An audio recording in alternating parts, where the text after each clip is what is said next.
I got a question about foreclosure.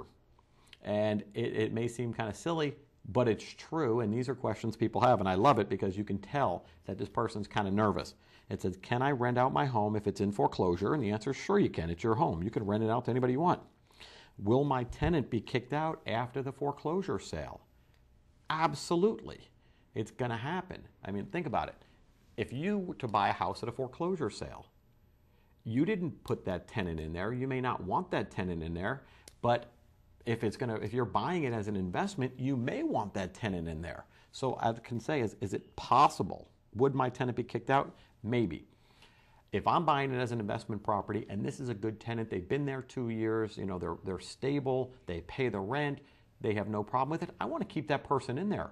Now, if I'm buying it to live there, that's a different story.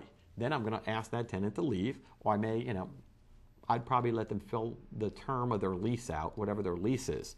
If their lease is, another 6 months, I would say, okay, take care of the place. Let's work together on a fair rent and stay there for the 6 months. I mean, I don't want to upset too many people's lives in a foreclosure process. But at the same time, you're buying the property. You have the right to control what happens, and you do not have a contract with those people. So, work with them. Let them help them out. I mean, if they need a couple months rent, help them out. If they need a couple months, to work it out with them. I don't see any reason to be rude, mean, or nasty, and I certainly don't think eviction's the way to go.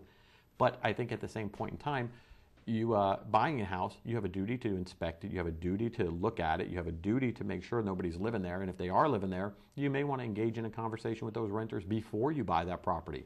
You can buy any property you want or any property you think is a good investment. So if you don't want renters there, then go buy another property.